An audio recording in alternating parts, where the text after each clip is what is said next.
La viande est l'un des éléments les plus fréquemment utilisés dans notre alimentation. Mais sait-on vraiment d'où elle vient et ce qu'on mange? Dans l'Union européenne, les gens considèrent la viande comme quelque chose qui tombe du ciel.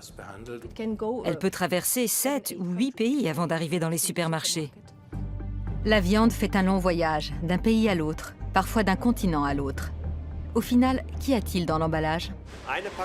Une barquette de viande hachée contient la chair de 150 porcs et d'environ 60 bovins.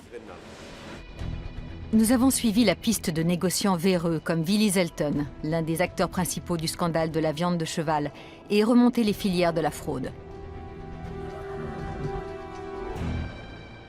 On a déchargé les camions, c'était du cheval. Comment convertit-on de la viande de cheval en produit pur bœuf? Et comment cette viande finit-elle par se retrouver dans des lasagnes surgelées? Pour moi, il est clair que ce n'est que la partie émergée de l'iceberg. Selon un informateur, le prochain scandale ne serait qu'une question de temps. Il y a sûrement encore en stock quelques milliers de tonnes invendues qui sont au moins contaminées, voire carrément mélangées à de la viande de cheval. Face à ces criminels sans scrupules, les pouvoirs publics sont impuissants. On parle de marge de 1000% ou plus. Ça attire beaucoup de monde.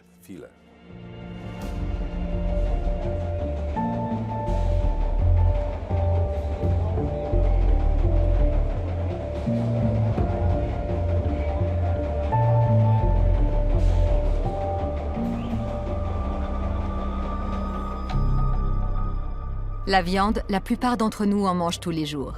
C'est un produit de masse, souvent bon marché. En moyenne, un Européen en consomme 66 kilos par an.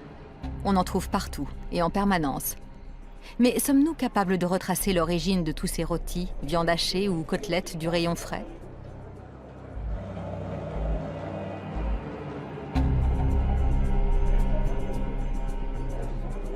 Les supermarchés rassurent le consommateur avec des noms qui fleurent bon la campagne.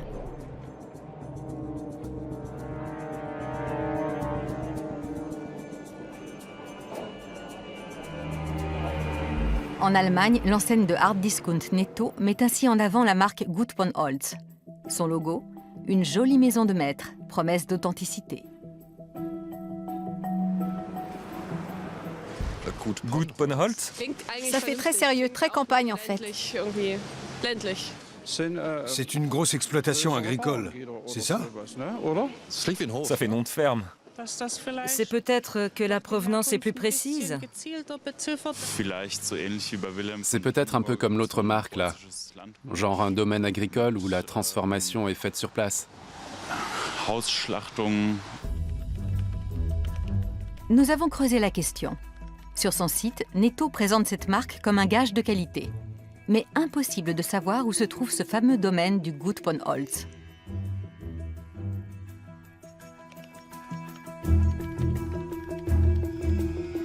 Alors nous avons posé la question à l'enseigne. Est-il possible d'avoir l'adresse du domaine et de le visiter? Réponse de Netto. Gut von Holz est une marque maison, une marque de distributeur. Les produits, eux, viennent de différents fournisseurs. Nous avons voulu rencontrer ces fournisseurs. Et surprise, au lieu de fermes bucoliques, nous avons découvert des zones industrielles, comme ces abattoirs situés en Bavière.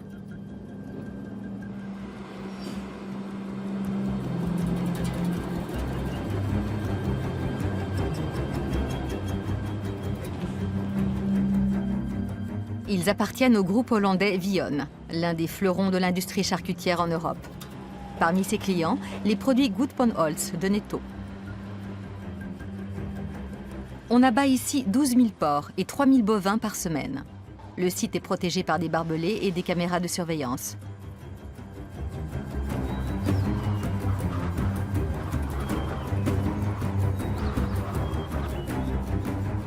Changement de région, même fournisseur. Ces abattoirs situés en Thuringe appartiennent également au groupe Vion. Ils fournissent une autre marque de distributeur, Wilhelm Brandenburg. Nous avons voulu en savoir plus sur le label Wilhelm Brandenburg, que l'enseigne Rewe qualifie de viande de qualité bouchère. Réponse de l'enseigne, la boucherie de qualité Wilhelm Brandenburg est un établissement dont les sites de production se trouvent à Francfort, Dreieck, Netphen et Timmendorfenstrand. Chiffre d'affaires annuel de cette boucherie, plus de 650 millions d'euros. Il ne s'agit pas d'un petit établissement, mais d'une usine. Bilan, les deux marques font tout pour évoquer une réalité qui n'existe pas.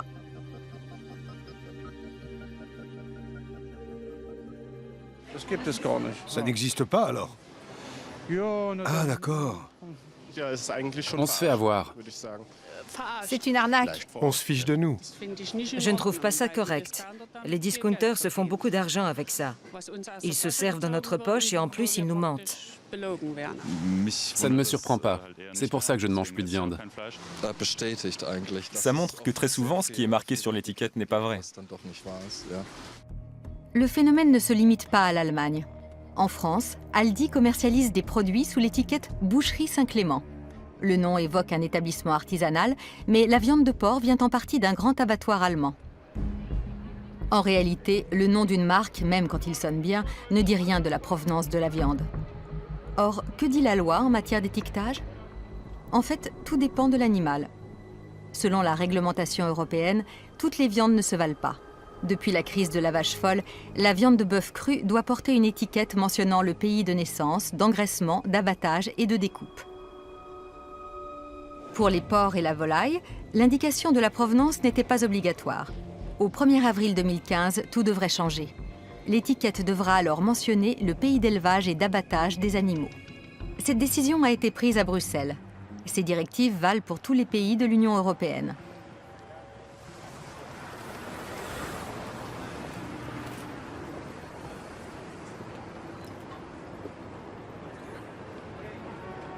Nous voici dans la capitale de l'Europe, siège de la Commission européenne. Cette dernière fixe la règle en matière d'étiquetage de produits alimentaires. Les États membres sont ensuite responsables de l'application des lois votées ici. Monique Goyens est directrice générale du BEUC, le Bureau européen des unions de consommateurs.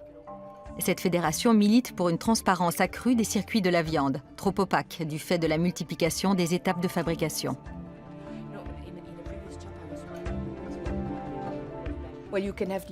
On peut prendre l'exemple d'un porc né en Belgique, puisque nous avons beaucoup d'élevage en Belgique. Il va ensuite être engraissé en Italie et peut-être aussi abattu là-bas. Mais après ça, on va le transporter en Pologne pour qu'il soit transformé. Et enfin l'expédier, mettons, au Danemark ou en Grande-Bretagne où il sera vendu. Et il y a parfois encore d'autres étapes intermédiaires, si bien que la viande peut traverser 7 ou 8 pays avant d'arriver dans les supermarchés. Les porcelets naissent sur une exploitation donnée.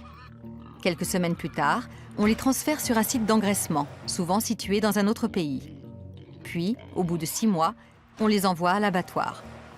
De la naissance au supermarché, la filière porcine compte au minimum 4 étapes. Le consommateur est-il informé du parcours du produit qu'il achète? Nous avons voulu le vérifier à Leipzig, dans les enseignes d'Aldi Nord et de Lidl. Aldi commercialise la marque Bauernglück et Lidl la marque Landjunker. On sait déjà qu'il ne faut pas se fier au nom écrit sur l'emballage. Mais qu'en est-il de l'indication de provenance obligatoire? L'établissement de transformation doit toujours être indiqué. Mais peut-on retracer tout l'itinéraire suivi par les produits de ces deux marques? L'étiquetage obligatoire ne permet pas de remonter au-delà du lieu d'abattage ou de découpe. En Allemagne, Lidl et Aldi proposent à leurs clients de flasher l'étiquette pour vérifier la provenance des barquettes. On peut télécharger gratuitement l'application sur son smartphone. Nous l'avons testé. Résultat, les 500 grammes de viande hachée de Lidl proviennent de 8 régions d'Allemagne. Même chose pour la viande hachée d'Aldi Nord, 500 grammes, 8 régions. Si le contenu d'une seule barquette provient de 8 sites différents, elle doit contenir les morceaux de dizaines de porcs et de bœuf. Mais combien exactement? Nous avons posé la question aux deux enseignes. Aldi nous a renvoyé à ses fournisseurs. Lidl nous a confié qu'il était très difficile de répondre à la question. Un même nom revient dans la liste des fournisseurs de viande hachée des deux enseignes. le site de transformation de Reda Wiedenbrück. Nous nous rendons sur place. C'est le plus grand abattoir porcin d'Allemagne. On abat ici environ 25 000 bêtes chaque jour. Le site fournit aussi la filiale française d'Aldi.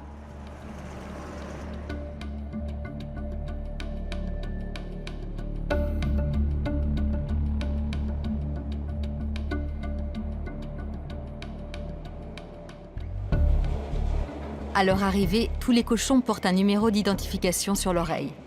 Ils viennent d'un rayon de 150 km. Beaucoup de sous-traitants, pour la plupart de grandes stations d'engraissement, ont acheté les bêtes à l'état de porcelet. L'abattoir ne vérifie pas leur provenance.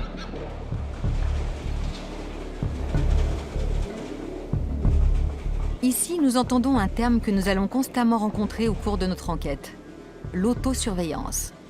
Chaque opérateur de la chaîne d'approvisionnement est tenu de pratiquer l'autosurveillance. À leur arrivée, les bêtes sont placées dans une porcherie d'attente pour évacuer le stress du transport.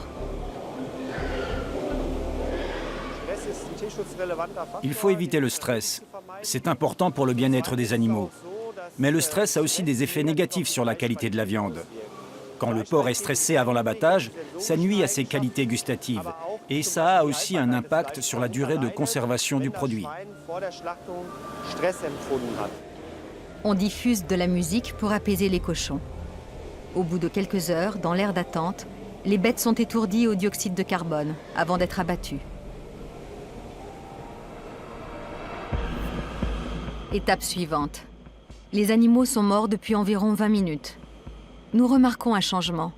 Beaucoup d'entre eux ont perdu leur tatouage auriculaire. Juste après l'abattage, chaque bête reçoit un nouveau numéro d'identification. La chaîne d'abattage passe environ 1400 porcs à l'heure.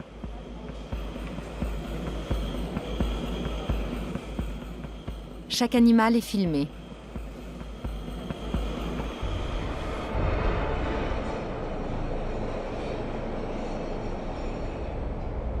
Les demi-carcasses vont reposer 18 heures en chambre froide.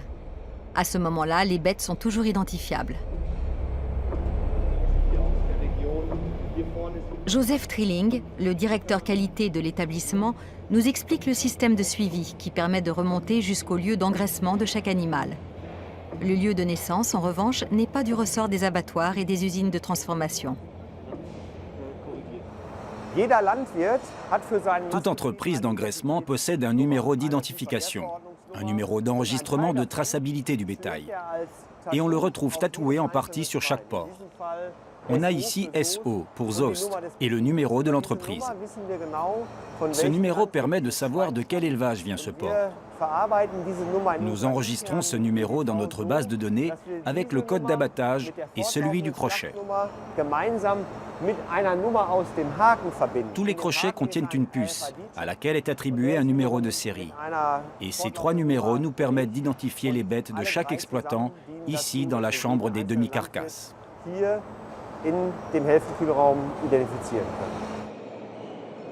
À l'abattoir, on trie les bêtes non pas en fonction de leur provenance, mais en fonction de leur qualité. On va ainsi créer des lots destinés par exemple à la production de viande hachée. Lors de la découpe, le système lit l'information délivrée par la puce du crochet.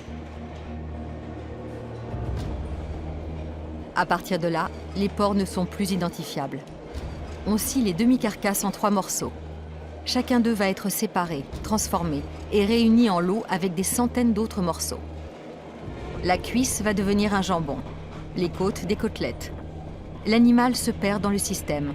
La traçabilité est désormais impossible. Ce morceau, par exemple, on peut encore délimiter sa zone de provenance, mais impossible d'identifier un site en particulier. Ces épaules de porc sont destinées à la production de viande hachée. Au bout de la ligne de fabrication, un mélangeur assemble la viande de porc avec de la viande de bœuf issue des abattoirs bovins de l'usine, selon les exigences des enseignes.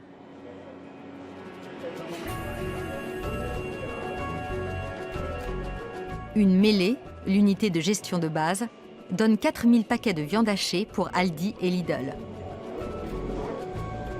Les étiquettes flashées nous ont indiqué 8 régions. Il s'agit non pas des sites d'engraissement, mais des abattoirs. 7 pour le bœuf et 1 pour la viande de porc, celui de Reda-Wiedenbrück. Mais les sites d'origine des animaux ne sont pas indiqués. Et pour cause, ils sont trop nombreux. Est-ce que vous pouvez nous dire combien d'animaux entrent dans la composition d'une barquette de viande hachée? Oui, je peux vous répondre précisément. Chaque barquette de viande hachée provient d'une mêlée. Et une mêlée, c'est 2 tonnes. Pour les produire, on a utilisé la viande d'environ 150 porcs et 60 bovins.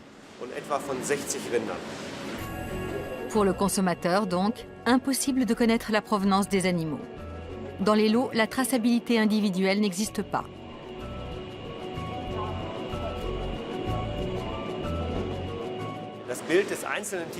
On ne pourrait pas mettre la photo d'un seul animal sur une barquette. C'est impossible du fait des quantités à transformer. Si je prélève par exemple sur un animal 8 kilos destinés à la production de viande hachée, ça veut dire que ces 8 kilos deviennent l'unité de base.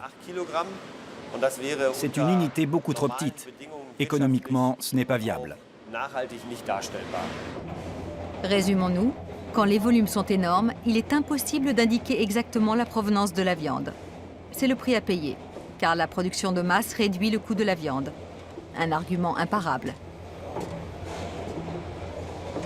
Chaque jour, 500 tonnes de viande transformée quittent le site de Reda-Wiedenbrück pour alimenter les hard discount en Allemagne et dans le reste de l'Europe. La viande commercialisée en France par Aldi sous le nom de Boucherie Saint-Clément vient aussi de l'usine Teunies.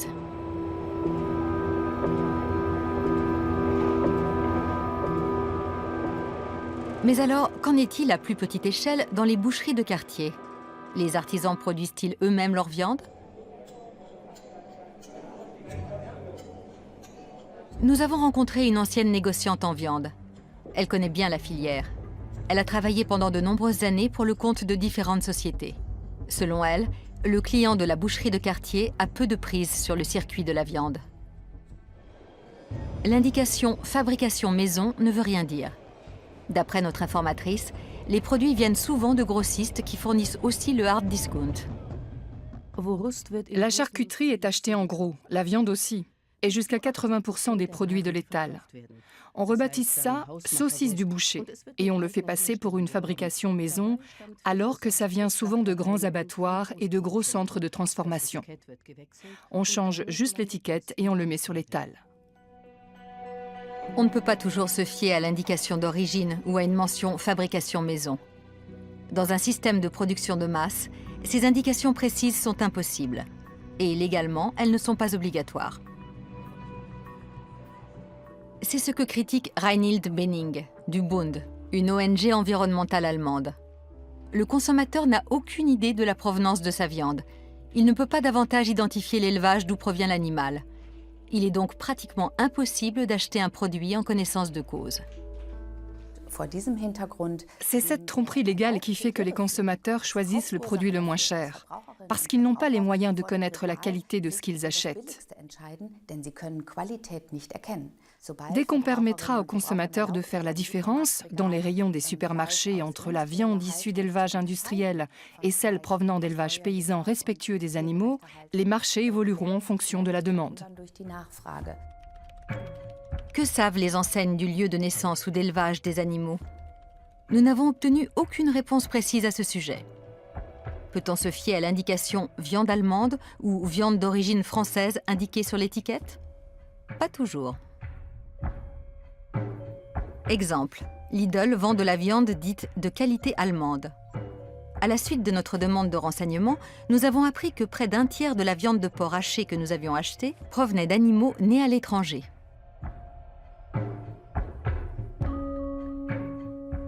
Dans la barquette d'échine de porc, l'une des bêtes du lot n'est pas née en Allemagne. La mention indiquée sur l'étiquette est donc trompeuse, mais c'est tout à fait autorisé. Jusqu'au 1er avril 2015, à la différence du bœuf, un porc n'aura pas besoin d'être né en Allemagne ou en France pour être qualifié d'allemand ou de français. Pourtant, selon Monique Goyens, les consommateurs veulent être informés de la totalité du parcours suivi par un animal.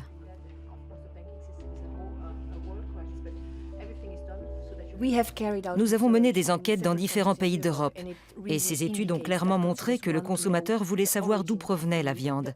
Il veut connaître le lieu de naissance de l'animal, le lieu d'engraissement et d'abattage. Il y a différentes raisons à cela, mais l'une de ces raisons, c'est qu'il veut connaître le circuit emprunté par le produit qu'il achète.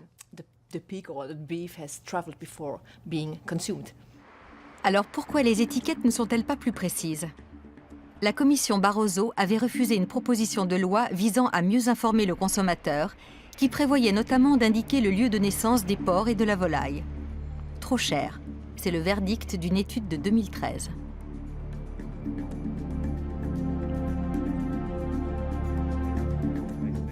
Frédéric Vincent était le porte-parole du commissaire chargé de la santé et des consommateurs, dont le mandat s'est terminé en novembre 2014. Il peut nous expliquer pourquoi la Commission a rejeté cette motion. Principal argument, des indications obligatoires augmenteraient considérablement le prix de la viande. Si les animaux étaient nés et avaient été élevés et abattus dans un même pays, on pourrait l'indiquer sur l'étiquette. Mais pour des animaux dont la durée de vie est courte, quand on a une volaille née en Pologne, élevée en Hongrie et abattue en Allemagne, est-ce qu'on a besoin de mettre ces 3 pays sur l'étiquette? Non, on va en indiquer un seul. Ce serait trop compliqué et trop cher de tout indiquer. Réponse des associations de consommateurs. Pour les clients, le surcoût serait indolore. L'argument du coût additionnel de l'étiquetage a été contredit par une étude que nous avons menée. Si on prend l'exemple d'une barquette de lasagne, le surcoût serait de 1,5 cent. Ce n'est pas de nature à rebuter le consommateur. Mais si on veut indiquer la provenance de la viande, il faut améliorer sa traçabilité. Et c'est ça le cœur du débat. L'industrie ne veut pas payer pour ça. Dans ce cas, poursuit Monique Goyens, l'industrie devrait garantir que les informations sont exactes et s'en porter garante. Selon les associations de consommateurs, le rejet de la motion est dû au travail de lobbying des grands groupes et des syndicats de l'agroalimentaire. Ils ont réussi à imposer leurs arguments.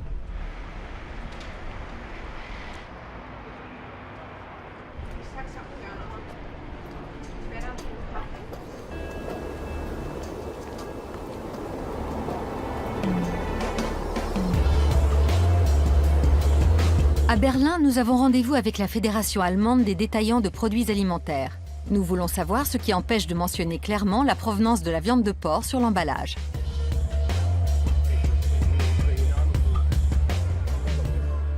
La fédération représente les intérêts des grands groupes de la filière. Pour Christian Butcher, son responsable de la communication, indiquer la provenance exacte des produits, c'est risquer de se retrouver avec des emballages aux notices interminables, surtout pour les produits transformés. Mais il a aussi un autre argument en réserve. Mentionner des informations supplémentaires sur la provenance implique des coûts supplémentaires. À partir de là, la question est de savoir si la chaîne d'approvisionnement peut absorber ce surcoût, ou s'il faut le reporter sur le consommateur. Si le consommateur dit « je trouve ça bien, mais je ne suis pas prêt à payer pour avoir cette information », on se trouve face à un dilemme qu'il faut résoudre. Un surcoût dont aucun consommateur ne voudrait. C'est manifestement l'argument massu de la filière. Pour Foodwatch, c'est un prétexte. Matthias Wolf-Schmidt est expert pour l'ONG de défense des consommateurs. Il pense que l'objectif de l'industrie est surtout de préserver sa flexibilité. Dans l'Union européenne, les gens considèrent la viande comme quelque chose qui tombe du ciel. Ça va dans le sens des intérêts de l'industrie alimentaire, parce qu'elle veut avoir les mains libres sur les marchés, le marché de la viande en particulier, et ne pas avoir à indiquer aux consommateurs d'où vient la viande utilisée pour chaque lot produit. Ce qui compte, ce sont les intérêts de l'industrie de transformation, pas ceux des consommateurs, qui vont dans le sens d'une plus grande transparence. La filière viande dépend de sa capacité à opérer sur les marchés internationaux. On achète en fonction du cours et de la demande. À Berlin, nous rencontrons un grossiste en viande. Norbert Kunz est dans le métier depuis 30 ans. Les commerçants comme lui doivent être flexibles. Ils achètent dans le monde entier. Car le marché de la viande est depuis longtemps un marché global. Quand quelqu'un a envie d'un steak argentin, d'un produit américain ou encore d'agneau néo-zélandais, ça ne peut pas provenir d'Allemagne. Sur le territoire allemand, nous avons environ 4000 clients et on voit passer entre 900 et 1000 tonnes de viande et de charcuterie par mois. Norbert Kunz n'achète que des produits dignes de confiance, dont il connaît la provenance. Nous n'avons que des produits conformes aux normes européennes. Les produits qui viennent d'Amérique ont été contrôlés. Nous avons un importateur qui les fait venir en Allemagne, ensuite le produit nous est livré et on le distribue avec notre garantie. Revoilà l'autosurveillance. Le grossiste garantit son produit et part du principe que son fournisseur fait de même. Mais que se passe-t-il quand un maillon de la chaîne manque à ses obligations ? C'est ce qu'a illustré le scandale de la viande de cheval en 2013. C'est criminel, c'est tout ce qu'on peut dire. Il y en a qui ont dû se faire du souci. Nous, ça ne nous a pas causé de problème majeur, mais je connais des entreprises qui ont eu de sérieux ennuis à cause de ça. L'un de ces entrepreneurs a accepté de nous parler à visage couvert. Son entreprise a acheté et transformé, sans le savoir, de la viande de cheval. Résultat, 1 million de pertes en créances de recours. L'entreprise a perdu de gros clients. Notre informateur ne croit plus en la fiabilité du système.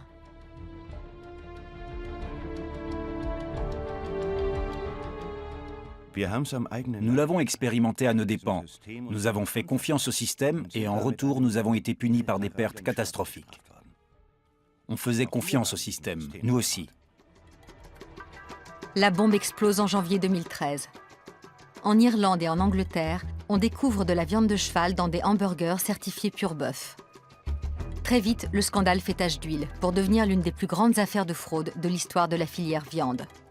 Dans toute l'Europe, on découvre de la viande de cheval dans des préparations alimentaires qui ne devraient pas en contenir. Beaucoup d'entreprises sont contraintes de retirer leurs produits du marché. En France, la société Spanghero est au cœur de l'affaire. Le scandale porte sur 550 tonnes de viande de cheval frauduleusement étiquetée bœuf et vendue comme telle à Comigel, apparemment à son insu. L'entreprise de transformation distribue ses plats préparés dans les supermarchés de toute l'Europe. Le minerai de cheval provenait de Roumanie. Les enquêtes seraient encore en cours. Retour en janvier 2013. Nous sommes à Berlin, à l'Office fédéral pour la protection du consommateur et la sécurité alimentaire. Une cellule de crise vient d'être mise en place. Les experts tentent de comprendre comment cette viande de cheval a pu se retrouver dans le circuit alimentaire. Ils savent que dans le drame qui s'est joué, Spanghero n'est qu'un second rôle. Il y a quelque part de plus gros poissons. Leur enquête met au jour une chaîne d'approvisionnement tentaculaire aux ramifications opaques. La multiplication des intermédiaires empêche de remonter tout le circuit. Mais les experts vont tout de même parvenir à leur fin.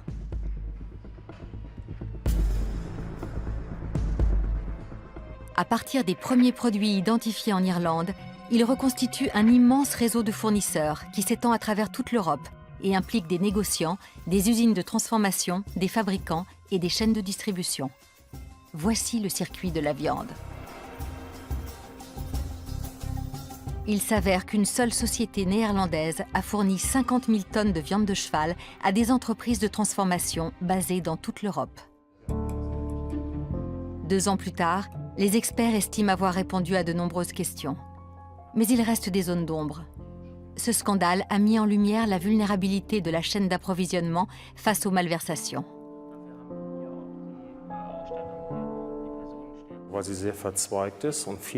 La chaîne est très ramifiée et quand un système possède de nombreux points de relais, on a beaucoup d'acteurs. De facto, le risque est plus élevé que lorsqu'il n'y a qu'un seul acteur. Deuxièmement, les sommes en jeu sont énormes et ne font qu'augmenter. Pour moi, il est clair que ce scandale est seulement la partie émergée de l'iceberg. Et il y a plus que jamais des raisons de craindre que ce genre de choses se reproduisent. L'enquête le prouve. Un seul négociant hollandais a fourni 50 000 tonnes de viande frauduleuse.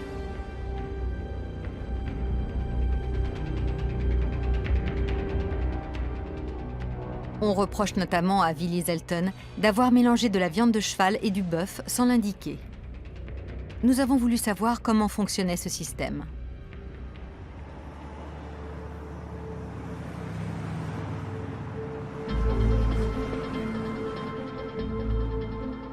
Nous sommes à Oss, dans le sud des Pays-Bas. C'est dans cette zone industrielle d'apparence banale que se trouvait le siège de la société de Willy Selten. À partir d'ici, il livrait quelques 500 entreprises dans divers pays d'Europe.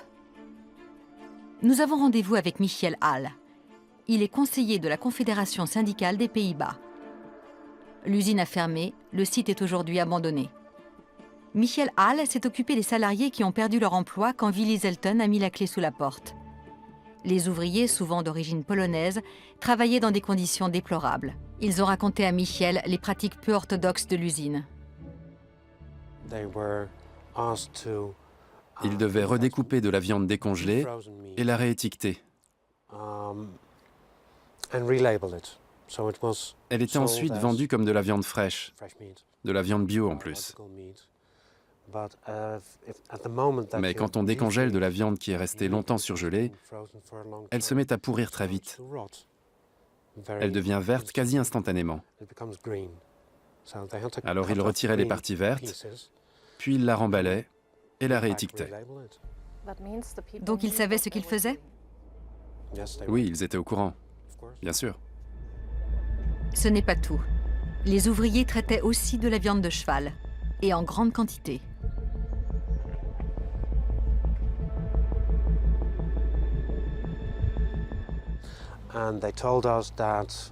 Ils nous ont dit que 2 fois par semaine, des camions avec des plaques d'immatriculation anglaises et allemandes arrivaient sur le site. Ils devaient décharger ces camions qui transportaient des chevaux. Il y en avait 20 à 50 par camion. Willy Selten n'a donné qu'une seule interview. Il nie tout en bloc. Tout ce ramdam, pourquoi? Peut-être un seul cheval? Pour Michiel Hall, c'est une mauvaise plaisanterie. Un ancien ouvrier polonais confirme sa version des faits.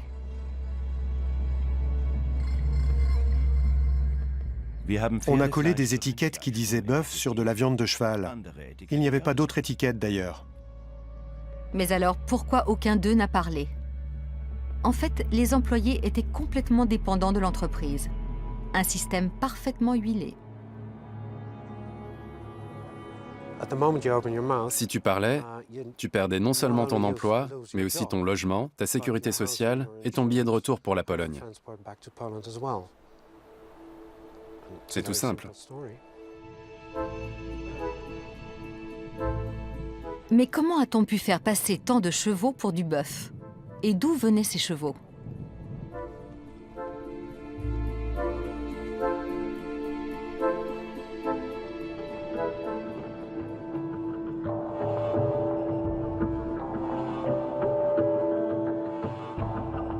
Nous avons posé la question à Simone Timmer, une journaliste néerlandaise qui a enquêté sur le sujet. Réponse: les chevaux provenaient d'Irlande. Là-bas, les bêtes s'achetaient pour presque rien. Une aubaine pour les trafiquants.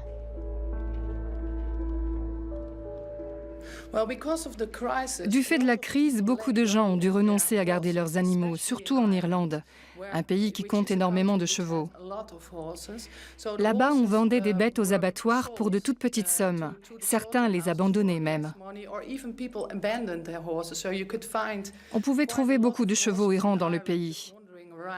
Un gang criminel s'est emparé de toutes ces bêtes et les a convoyées par bateau en Angleterre, dans un abattoir chevalin, le Red Lion. Selon les experts, jusqu'à 70 000 chevaux ont ainsi disparu. La combine était bien rodée. Les trafiquants équipaient les bêtes de fausses puces.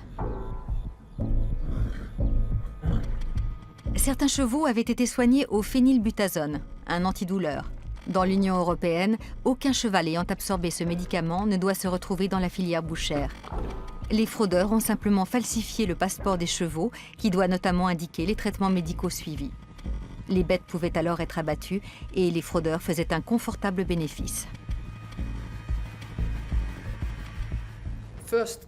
Au départ, ces chevaux n'avaient aucune valeur marchande, mais grâce aux documents falsifiés, ils valaient soudain 500 kilos de viande. Et ensuite, s'ils étaient revendus comme viande de bœuf, leur valeur augmentait considérablement. C'était une bonne combine. Les chevaux munis de fausses puces et de faux passeports transitaient ensuite d'Irlande en Angleterre. Leur destination, un abattoir chevalin, le Red Lion.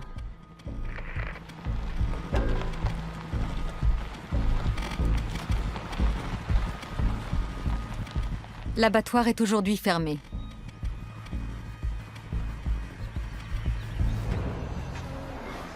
Cette vidéo y a fortement contribué.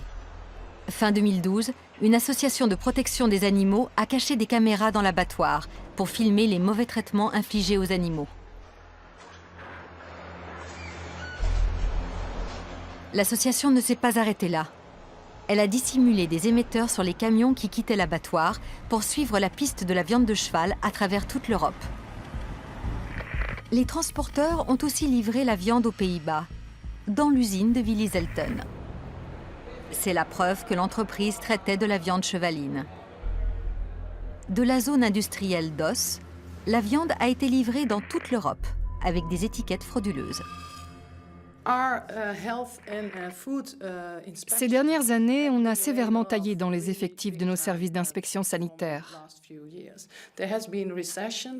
Avec la récession, on a licencié énormément de gens. Du coup, tout le système s'est un peu effondré et plus personne n'allait contrôler les usines. Parfois, on envoyait simplement des étudiants.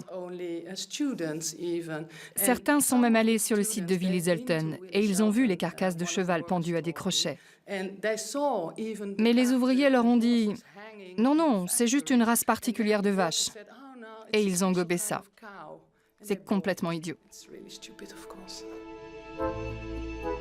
Comment peut-on vendre frauduleusement la viande de 70 000 chevaux sans que personne ne s'en aperçoive?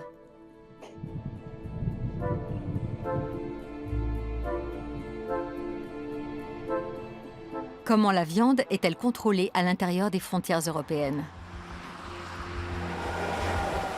Nous rencontrons un détective spécialiste de l'intelligence économique. Pour le compte d'industriels du secteur, il étudie les flots de marchandises en Europe et met au jour des réseaux de trafiquants. Sa tâche n'est pas facile. Avec la libre circulation des marchandises au sein de l'Union européenne, il n'y a plus de contrôle sanitaire aux frontières.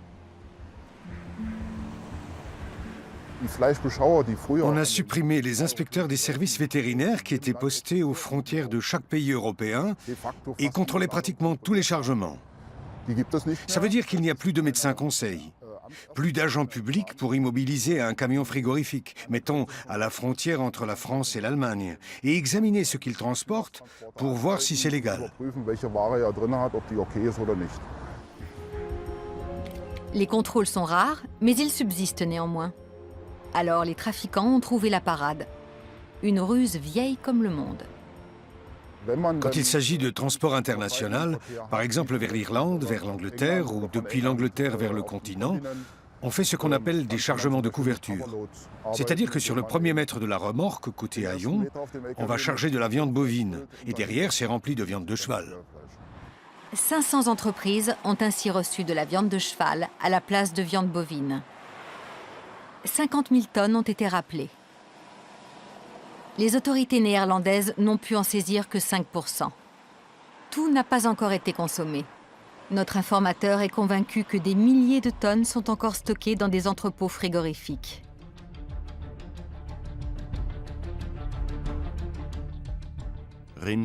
La viande de bœuf se conserve plusieurs années. Et on peut prolonger sa durée de vie d'1 an ou 1 an et demi après la date de péremption, si elle rentre dans les critères biologiques et microbiologiques. Il y a sûrement encore en stock quelques milliers de tonnes invendues qui sont au moins contaminées, voire carrément mélangées à de la viande de cheval. Pour notre informateur, le prochain scandale alimentaire éclatera avant 2 ans. En cause, un manque de transparence qui provient du fait qu'on produit plus qu'on ne consomme.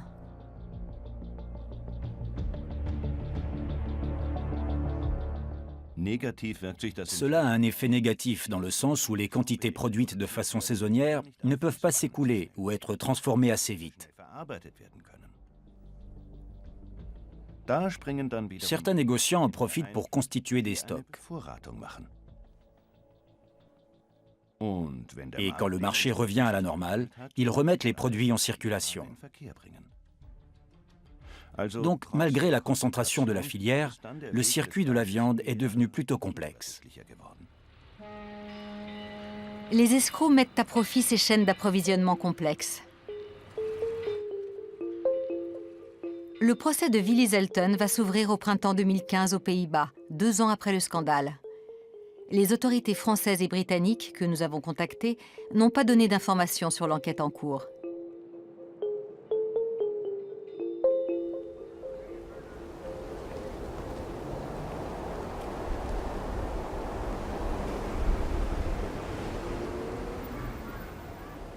En Allemagne, le scandale de la viande de cheval a aussi donné lieu à des enquêtes. Mais à chaque fois, le parquet d'Oldenburg a dû abandonner les poursuites. Il était impossible de prouver la complicité des entreprises incriminées.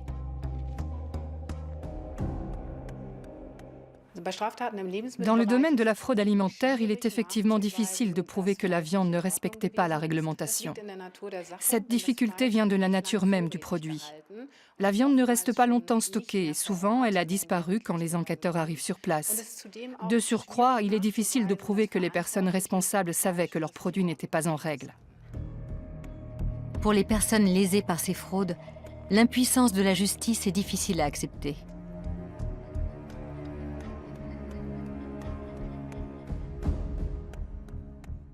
Ce qui est fâcheux et choquant là-dedans pour les victimes innocentes de ce genre de malversation, c'est que des gens comme M. Zelten ou sa société savaient ce qu'ils faisaient. Ils ont volontairement violé la loi. Et malgré tout, ils ont réussi à rebondir. Certes, leurs entreprises ont fermé, mais ils se sont débrouillés pour s'en sortir. Alors que les petites structures, les entreprises qui se sont retrouvées impliquées alors qu'elles étaient de bonne foi, elles ont fait faillite. C'est ce qui laisse un goût amer dans cette histoire. Nous serions donc à 2 doigts d'un nouveau scandale. Et de la viande de cheval serait encore en circulation dans des préparations alimentaires.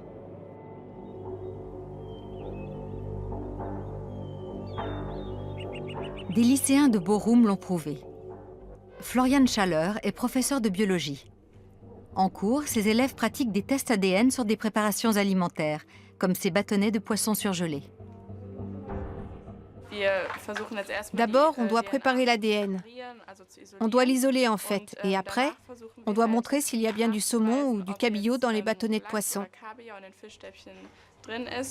C'est ce type de test qu'une autre classe a effectué dans 3 kebabs de la région, 10 mois après le scandale de la viande de cheval. Les élèves ont trouvé de l'ADN de cheval dans les cônes de viande de l'un d'eux. Oui, on a été surpris, parce qu'il y avait eu le scandale juste avant et le producteur avait changé. Et pourtant, il y avait encore du cheval dans la viande. Ces travaux pratiques en laboratoire comptent dans la moyenne des lycéens. Avec un équipement adéquat et des directives claires, c'est un jeu d'enfant.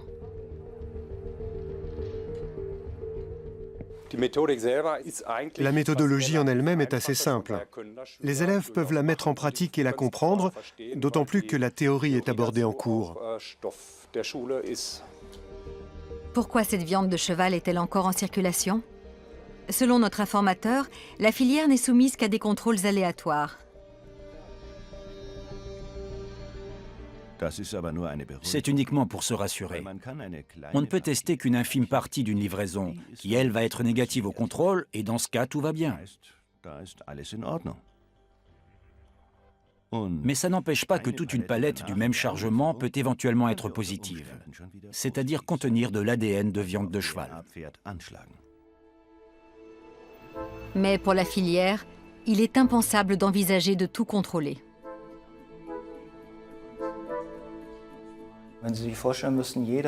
Imaginez qu'on teste la moindre barquette de lasagne. Il n'y aurait plus rien dans les rayons des supermarchés. Tout serait dans des laboratoires pour être analysé. On ne peut pas se le permettre. Alors, pour découvrir les fraudes, on a parfois besoin d'un lanceur d'alerte.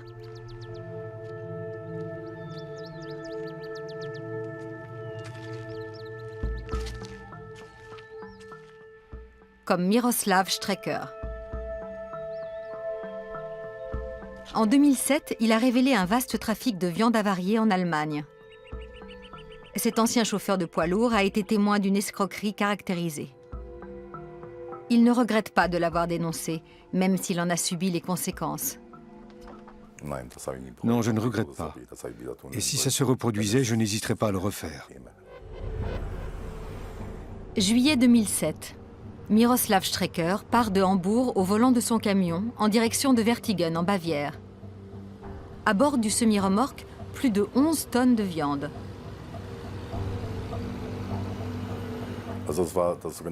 C'était de la viande de catégorie 3, c'est-à-dire en l'occurrence des produits impropres à la consommation humaine.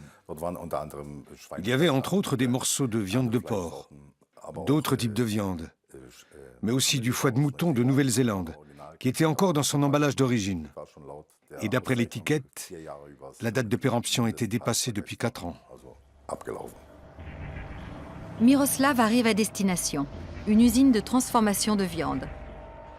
Il est étonné, ça ne cadre pas avec les déchets d'abattoir qu'il transporte. Le comportement du patron éveille aussi ses soupçons. Au moment de décharger, j'ai dû me placer non pas de manière à faciliter le déchargement, mais pour que du dehors, on puisse voir le moins possible le contenu du camion. Le patron arrache les étiquettes indiquant la catégorie de la viande et les fait disparaître. Miroslav en est maintenant convaincu. Quelque chose cloche. Il appelle la police. Elle ne se considère pas compétente et lui dit de s'adresser à la Chambre de l'industrie et du commerce, laquelle le renvoie à son tour vers les services de l'inspection du travail. Miroslav Strecker transportait la viande pour le compte d'une société belge. Sur le territoire allemand, seules les entreprises agréées peuvent négocier entre elles des déchets d'abattoir. Cette règle ne s'applique pas aux structures étrangères. C'est la faille exploitée par les fraudeurs. Exemple, une société berlinoise vend de la viande de catégorie 3 au Schleswig-Holstein. De là, elle est transportée vers une usine belge, du moins sur le papier. Car en réalité, la viande ne quitte à aucun moment le territoire allemand. Elle est vendue à Vertigen et revient ensuite à Berlin. Ce montage frauduleux et la viande avariée sont toujours d'actualité.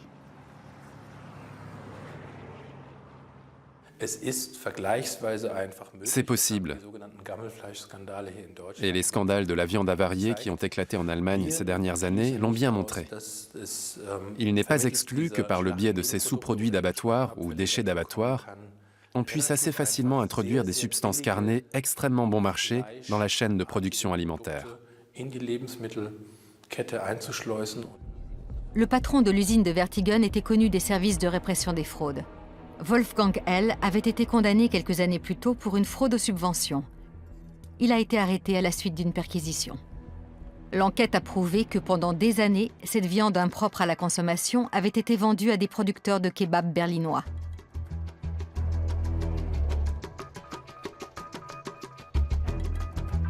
En tout, l'affaire porte sur 180 tonnes.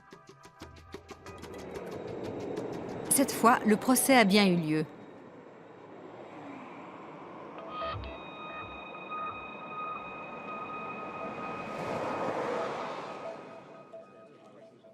Mais la chambre compétente était surchargée. Il s'est écoulé 4 ans avant le procès. Au final, le gérant a été condamné à une peine de prison. 2 co-accusés s'en sont tirés avec un sursis. Le patron de la société a bénéficié d'une remise de peine de 3 mois pour avoir dû attendre 4 ans avant d'être jugé.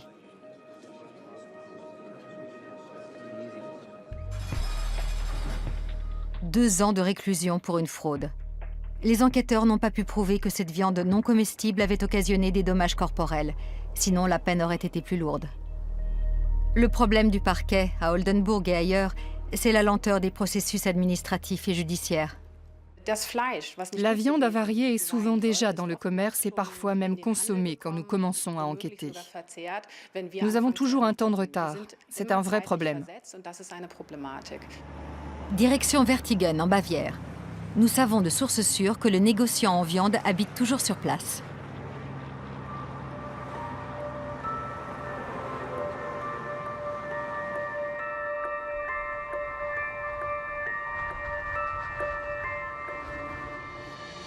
L'usine est aujourd'hui à l'abandon. L'ex-patron a purgé sa peine et on lui a retiré sa licence professionnelle.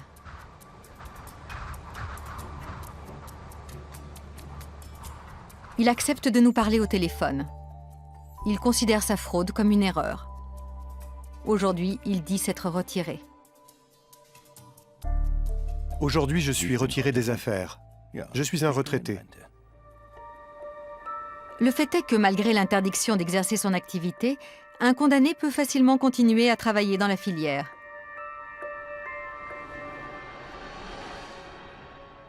En comparaison, le destin de Miroslav Strecker paraît bien injuste. Il a bien été décoré par le ministère de l'Agriculture allemand, mais il a perdu son emploi.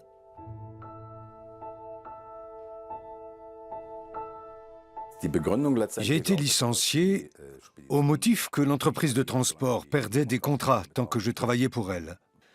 Plusieurs clients ne voulaient plus que je mette les pieds chez eux. Aujourd'hui, Miroslav Strecker est chauffeur de bus. Il ne veut plus travailler pour la filière de la viande. On parle de marge de 1000% ou plus. Et ça attire beaucoup de monde. L'argent. Tout ce qui compte, c'est de faire des bénéfices. Une arnaque juteuse qui rapporte beaucoup et pendant plusieurs années. C'est le dénominateur commun de beaucoup de scandales autour de la viande. Comment de telles malversations peuvent-elles échapper au contrôle des autorités? Pour Foodwatch, c'est clair. En Allemagne, mais aussi en France, les pouvoirs publics ne travaillent pas dans la transparence, d'où un cruel manque d'information de la population. C'est ce qu'on observe dans un système fédéral comme l'Allemagne, avec plus de 400 autorités compétentes sur tout le territoire, mais c'est aussi le cas dans un système centralisé comme la France, où les autorités ne travaillent pas de façon plus transparente. Le public, les consommateurs français, ne savent pratiquement rien de ce que trouvent les autorités sanitaires quand elles effectuent des contrôles. Nous avons voulu savoir comment la viande était contrôlée en Allemagne. Manfred Brem est agent des services vétérinaires au niveau du Land.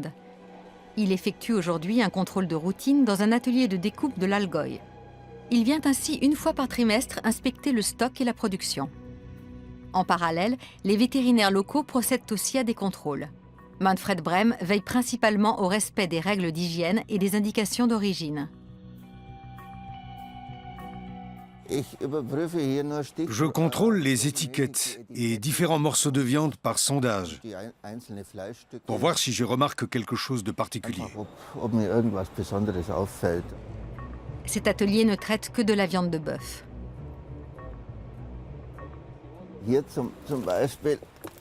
On va regarder par exemple l'étiquette de ce morceau. Elle indique la provenance de la viande. Elle vient d'une bête née en Allemagne. Élevée en Allemagne, abattue en Allemagne. On a les 3 D pour Deutschland. Et elle est aussi découpée en Allemagne. Et vous vous fiez à ce que dit l'étiquette? En l'occurrence, oui. L'atelier de découpe se contrôle lui-même et se fie à la parole de son fournisseur. Toujours ce principe d'autosurveillance. La seule obligation des entreprises, c'est de tenir à jour un système de traçabilité de leur propre activité. Comme le veut la procédure, Manfred Brem procède à des contrôles aléatoires. Quand une étiquette incomplète attire son attention, il effectue des tests. Mais aujourd'hui, ce qu'il voit lui donne toute satisfaction. L'abattage a manifestement été soigné. Certains endroits sont critiques et assez délicats, comme ici au creux de l'épaule. Il arrive qu'il y ait des résidus d'abattage, mais elles ont l'air parfaites. Ici, pas de test ADN pour vérifier l'espèce des animaux. L'abattoir est à côté, il y a peu de chances de retrouver de la viande de cheval déguisée en bœuf. On procède à ce type de test dans les structures à plus haut risque. Ce sont les entreprises qui s'occupent de viande coupée en petits morceaux. Concrètement, celles qui fabriquent de la saucisse et de la viande hachée. Le vétérinaire demande les papiers d'un animal issu d'un lot, toujours de façon aléatoire. Toutes les informations, comme la marque auriculaire et le passeport, sont disponibles, y compris le bilan sanitaire. Son travail est terminé pour aujourd'hui. Les deux piliers du système, ce sont donc les contrôles aléatoires et l'autocontrôle. Dans ce contexte, découvrir des activités criminelles relève souvent du hasard. Ce constat vaut aussi pour l'instance qui intervient en aval de la chaîne. Les contrôleurs de denrées alimentaires qui inspectent les commerces et la restauration. Nous avons rencontré Anja Titos et Manfred Voller de la Fédération des contrôleurs de denrées alimentaires. Ils se battent pour qu'on augmente leurs effectifs, actuellement insuffisants. Et ils déplorent des contrôles inadaptés à l'ère moderne. Les flots de marchandises sont devenus plus complexes. Aujourd'hui, ils sont mondiaux et les contrôles ont lieu au niveau local, ce qui est normal. Le problème, c'est qu'au-delà des frontières administratives de la ville ou de l'arrondissement, les autorités de contrôle locales ne sont plus compétentes. Ce fonctionnement conduit à des pertes d'informations parce qu'on n'a pas encore mis en place de système d'échange de données. Entre les strates fédérales, régionales et locales, les données ne sont pas transparentes. Conséquence, il arrive que la viande ne soit pas contrôlée avant d'arriver au supermarché. Mais on tombe aussi parfois dans l'excès inverse. Il est tout à fait possible qu'en un seul jour, un même produit soit analysé 3, 4, 5 fois sur le territoire. Et là, on peut s'interroger sur le bien fondé de la démarche. Et les inspecteurs ne communiquent pas du tout entre eux. Il faut bien le dire. On ne peut pas savoir quand tel produit a déjà été retiré dans 3 Länder et plusieurs arrondissements. Qu'en disent les politiques ? Réponse du ministère allemand de l'Agriculture. La responsabilité première pour la sécurité et la qualité des produits alimentaires incombe, selon la réglementation européenne, aux chefs d'entreprise. En clair, les responsables politiques parient eux aussi sur l'autosurveillance. Chaque entreprise se repose sur ses fournisseurs et les tests qu'ils ont effectués. Le scandale de la viande de cheval n'a rien changé. Mais la filière a-t-elle renforcé ses contrôles sur le cheval ? Ce n'est pas facile de le savoir, parce que chaque entreprise effectue ses contrôles aléatoires selon une approche fondée sur les risques, et celle-ci varie d'une structure commerciale à l'autre. Dans l'ensemble, on peut tout de même dire que les entreprises effectuent environ 75 000 analyses de laboratoire par an. Le chiffre semble élevé. En réalité, il signifie que la majeure partie des produits arrivent dans le commerce sans être testés. En résumé, les autorités sanitaires font des contrôles aléatoires pour tester l'autocontrôle des entreprises. Et chaque opérateur de la chaîne se repose sur son fournisseur. De toute façon, le risque zéro n'existe pas. Il faut toujours un premier cas avant de pouvoir s'adapter, ce qui fait que le fraudeur a toujours l'avantage sur le contrôleur, et à mon avis, on ne pourra jamais combler complètement ce temps de retard. Au cours de cette enquête, nous avons parcouru 70 000 km pour aboutir à la conclusion qu'il est illusoire de vouloir connaître la provenance de la viande. Nous produisons à une telle échelle que des indications détaillées sont impossibles. D'ailleurs, ni les politiques ni l'industrie ne le souhaitent. Et le consommateur, est-il responsable des fraudes parce qu'il achète souvent le moins cher et ne regarde pas la provenance ? Le consommateur n'est pas en cause. Si l'industrie veut augmenter ses marges au maximum et que les sociétés choisissent pour chaque étape de la production de viande le pays le moins cher, elles doivent prendre leurs responsabilités et indiquer au consommateur chacune de ces étapes. Au final, le consommateur n'a aucune prise sur la production de viande. Nous sommes étrangers au processus de fabrication. Mais en tant que clients, nous avons un pouvoir. Nous pouvons demander d'où vient la viande que nous achetons. Et lorsque nous nous soucierons vraiment de sa provenance, nous pourrons enfin influencer le circuit de la viande.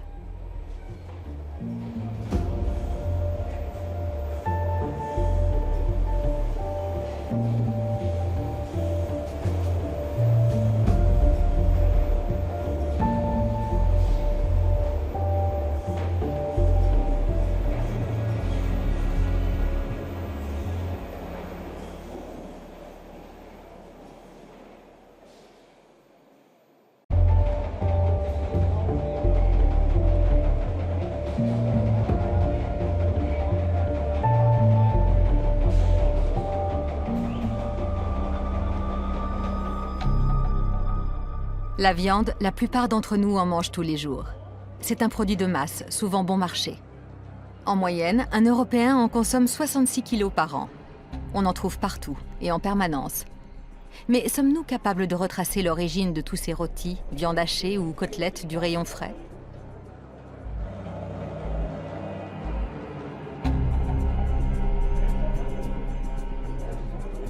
Les supermarchés rassurent le consommateur avec des noms qui fleurent bon la campagne.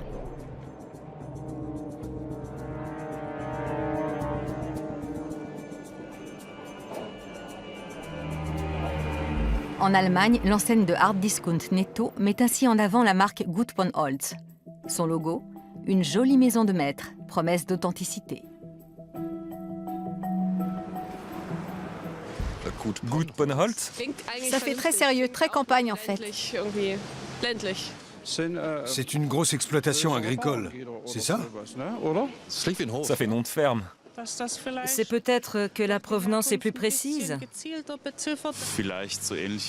C'est peut-être un peu comme l'autre marque là, genre un domaine agricole où la transformation est faite sur place.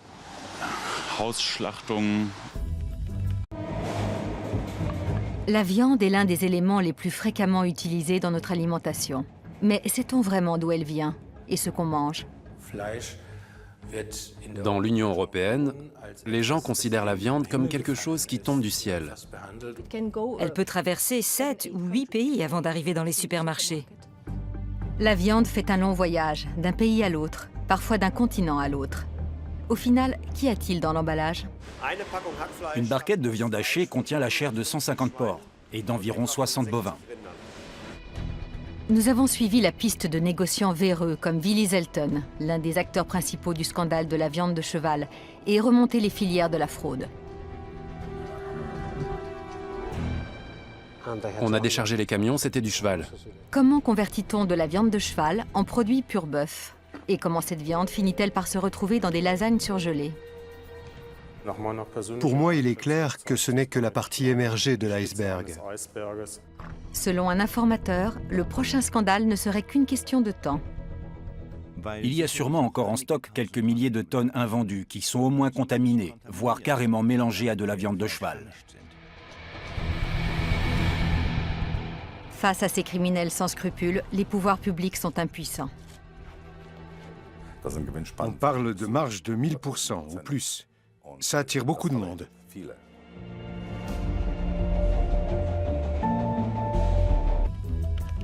Nous avons creusé la question. Sur son site, Netto présente cette marque comme un gage de qualité. Mais impossible de savoir où se trouve ce fameux domaine du Gut von Holz.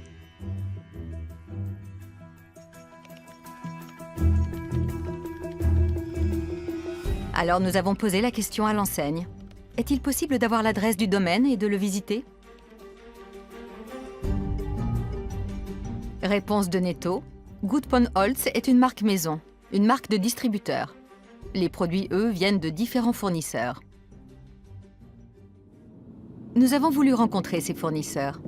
Et surprise, au lieu de fermes bucoliques, nous avons découvert des zones industrielles, comme ces abattoirs situés en Bavière.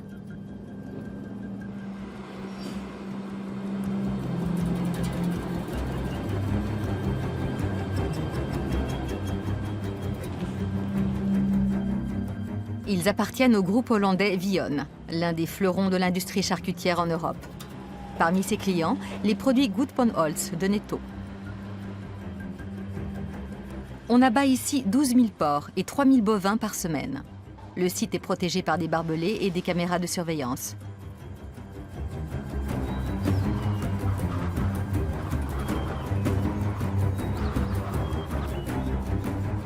Changement de région, même fournisseur. Ces abattoirs situés en Thuringe appartiennent également au groupe Vion. Ils fournissent une autre étiquetage. En fait, tout dépend de l'animal. Selon la réglementation européenne, toutes les viandes ne se valent pas. Depuis la crise de la vache folle, la viande de bœuf cru doit porter une étiquette mentionnant le pays de naissance, d'engraissement, d'abattage et de découpe. Pour les porcs et la volaille, l'indication de la provenance n'était pas obligatoire. Au 1er avril 2015, tout devrait changer. L'étiquette devra alors mentionner le pays d'élevage et d'abattage des animaux. Cette décision a été prise à Bruxelles. Ces directives valent pour tous les pays de l'Union européenne.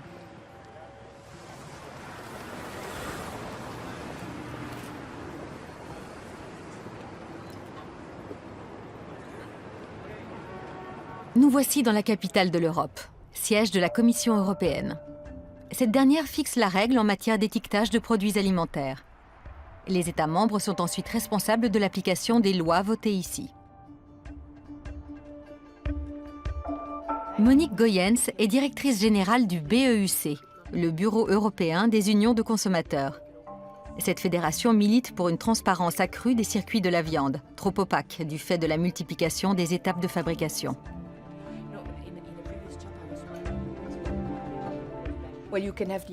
On peut prendre l'exemple d'un porc né en Belgique, puisque nous avons beaucoup d'élevage en Belgique.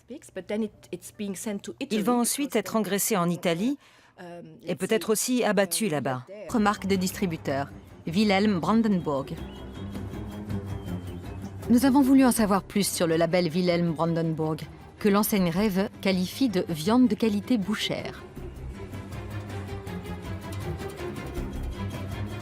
Réponse de l'enseigne, la boucherie de qualité Wilhelm Brandenburg est un établissement dont les sites de production se trouvent à Francfort, Dreieck, Netphen et Timmendorfenstrand.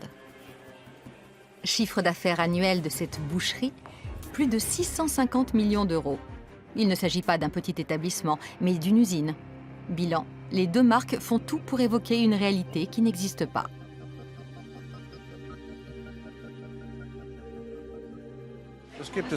Ça n'existe pas alors? Ah d'accord. On se fait avoir. C'est une arnaque. On se fiche de nous. Je ne trouve pas ça correct. Les discounters se font beaucoup d'argent avec ça. Ils se servent dans notre poche et en plus ils nous mentent. Ça ne me surprend pas. C'est pour ça que je ne mange plus de viande. Ça montre que très souvent, ce qui est marqué sur l'étiquette n'est pas vrai. Le phénomène ne se limite pas à l'Allemagne. En France, Aldi commercialise des produits sous l'étiquette Boucherie Saint-Clément. Le nom évoque un établissement artisanal, mais la viande de porc vient en partie d'un grand abattoir allemand. En réalité, le nom d'une marque, même quand il sonne bien, ne dit rien de la provenance de la viande. Or, que dit la loi en matière d'étiquetage ?